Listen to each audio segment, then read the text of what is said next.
Welcome. You are watching Line Screw 1. Well, hello tubers. Hope you're doing well wherever you are in this crazy YouTube universe.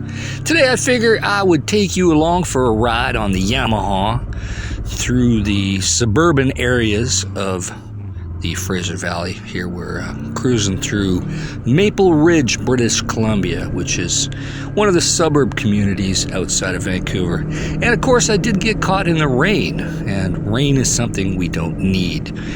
And it's kind of the topic of the discussion today because British Columbia, at least southern British Columbia and other parts, I guess, of the province are in for a world of hurt. Man, have we had strange weather for the last year or so, with the incredible flooding in November that wiped out many highways and farms, to the incredible heat we had last summer when I was living off-grid inland in central northern British Columbia, where we had daytime highs in the middle of summer that were hotter in some places in Western Canada than Las Vegas, which is something, considering that Lake Mead and the Las Vegas area, Southern California, and all those desert Southwest places, they're in desperate need of water, and boy, do we got water. And I think it's almost time that we start selling you guys some water.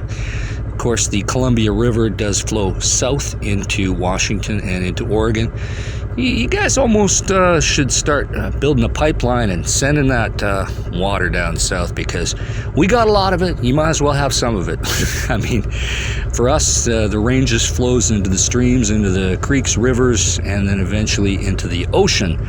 So we got plenty. We got plenty of water. It's almost time to start exporting it, I guess. Kind of like Saudi Arabia exports oil. Of course, they're going to eventually run out of oil, but I don't think we're going to run out of water anytime soon, not at least here in Western Canada. So I figured I would do my little biatch fest about the weather here. For those of you who don't live in this part of the world, we have a snowpack that is over 160% of average, and we're still waiting for it to melt. Now, if anybody knows about snow melt,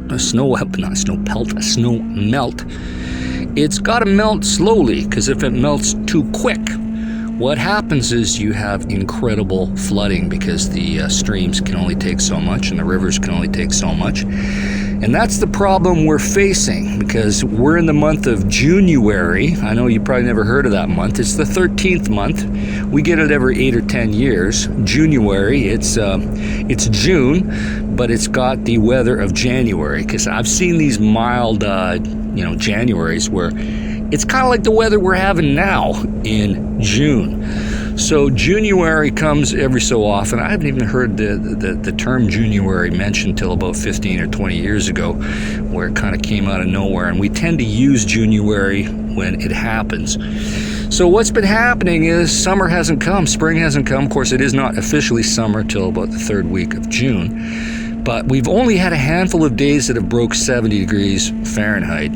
Most days I wouldn't say are cold, but they're kind of gray, they're dreary, and they're way below average in terms of temperature.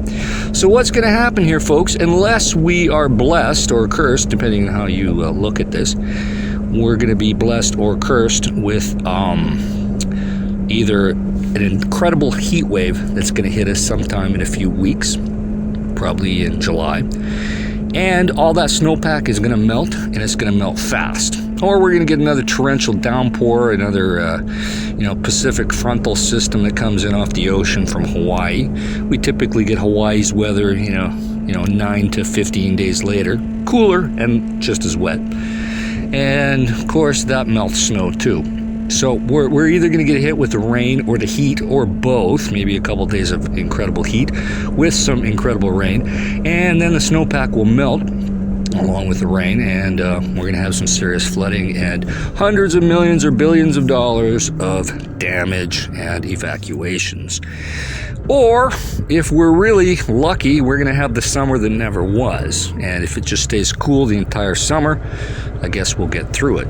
But the odds of us missing summer up here in Western Canada is about as much as Carolyn's RV life changing her vote to Republican. It's pretty much a snowball's chance in hell. But you never know. Anything is possible, so to speak. So I figured I'd take you along on a ride on the Yamaha through the suburbs here. I'm driving carefully because, I don't want to wipe out. It's dangerous enough riding a motorcycle when it's dry. But when it's wet, of course, extra hazards, longer braking time. People in cars can't brake as quick either. So you got to be careful because, these bikes are dangerous when we measure them on a mile per mile for injuries and fatalities. So that's what I'm doing here. I'm taking you along, showing you how the gray skies are. Often when I do go for a ride, I wait for a break in the weather. And we do have them. Problem is, the break in the weather is maybe a few hours here, maybe the odd day here. But lately, like I said, gray skies and cool weather and, a delayed spring, so to speak.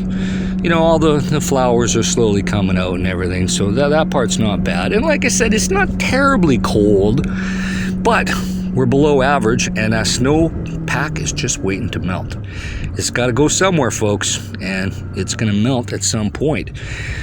And what we're going to do is have evacuations, flooding, and all the problems. And, it can even affect me, but I'm in an RV, so I guess I can move if, things get really bad. But it's something to be concerned about, and I keep looking forward into the forecast, 14 days. Of course, it's hard to predict weather with any degree of accuracy the further down the road you go, but it's not looking good for June. So a lot of the experts, so to speak, are saying, July's going to be a lot hotter. Maybe even another heat wave. Well, could happen. Well, I do know one thing. It's going to be warmer in July. It's got to be. Odds are against us losing the complete summer, but I know historically there has been the odd summer that's been super crappy, but that is the exception, not the rule. So, I don't know, man. We could be in for some serious problems. And, the worst thing that I think about is not just people losing their houses and have to evacuate, but the cost, We're going into hard times here, folks. Things are getting rough for everybody in North America. And all we need is another couple more $1 billion of infrastructure damage that us taxpayers can't pay for. See, the beautiful thing about Canada, and the worst thing about Canada, is it's kind of like what I say about the United States. The beautiful thing about the United States is you got a lot of people, and the worst thing about the United States is you got too many people. It's good to have a lot of people for a bigger tax base. And just like I'm about to say with Canada, beautiful thing about Canada is we don't have a lot of people and we're the second largest country in the world. But because of that, trying to exert and control sovereignty over such a big land with less people than California means that us taxpayers have to shoulder all that burden of exerting sovereignty over such a vast land. Russia being the only country bigger than Canada. Of course, Russia's got a lot of people. Canada doesn't. It's a pretty small club up here in the Great White North. So, when trouble comes and billions of dollars of infrastructure damages happen, well, who's going to pay for it? Well, Canadian taxpayers, which means me and any other Canadian who's a Canadian taxpayer has to pay for this. So, I think the powers that be need to be taking more attention to predicting these things and preventing these things because we can't allow this to keep happening. Now, I'm not one of these eco-warrior lefties because that's really not me. That's not my channel. But I do believe that whenever stuff happens, we have to be prepared for it and we have to minimize the damage. No different than when you leave your house or your car, you lock it up because you don't want somebody breaking in and stealing your stuff. It's kind of the same thing with Canada. If the leaders are asleep at the switch and not planning, with good contingencies to prevent this stuff, well, what's going to happen? Damage. And who's going to pay? Well, we are. Not the leaders. The leaders are, they got their own liberal agenda here with the Trudeau government and our left-wing socialist government here in British Columbia. So, they're good with the rhetoric, and the rah-rah, but they're bad with the preparations and the planning. You know, case in point being the big flooding and rains that we had in November that caused, you know, $1 billion or $2 worth of damage to infrastructure and to farms in the Fraser Valley and in other parts of British Columbia. We can't have this continuing. We need to be more alert to it all. So you take a look around as I'm driving in a motorcycle. You know, it's gray, it's miserable. Yeah, that's a typical day. Maybe not raining every day, but pretty much gray every day, and it sucks. So, I don't know. What do you guys think about January and the big snowpack? And I don't know, you people down in the southwest of the USA, you kind of need that water that we got. We got lots. Why not have some of it? You know what? The streams and the rivers, they flow south into the excited states of America. You might as well start diverting some of it and sending it south. Now, of course, that's going to take, what do we say, taxpayer money and good planning by leaders. But are your leaders ready to start building that pipeline from the Columbia River and sending that water south down into the Colorado River Basin and into Lake Mead? I don't know. I haven't seen it. There's been talk for decades about doing so, but nothing's happening. Meanwhile, they're finding dead bodies in Lake Mead as the water level gets lower. And of course, I've been to Lake Mead many times, you know, done the Hoover Dam tour. I remember back, in the 80s when the water level was pretty high. And I'm sure those of you who live in that area remember when the water level was quite abundant. Not so much recently. So it's going to affect a lot of things from irrigation for farms and for power generation and, you know, drinking water and everything down to washing your car. So, I don't know, man. They're going to start politicizing water, but I think, you know, people that are smart, that are visionaries, should start building a pipeline and diverting some of this water that's just flowing down across the border into the US of A. You might as well take it, because we don't need it, and the rest of it just, like I said, flows into the ocean.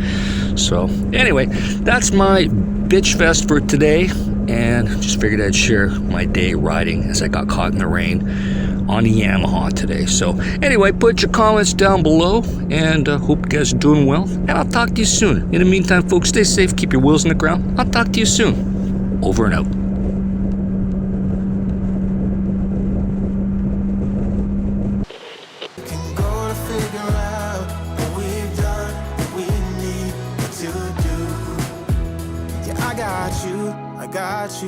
I got you.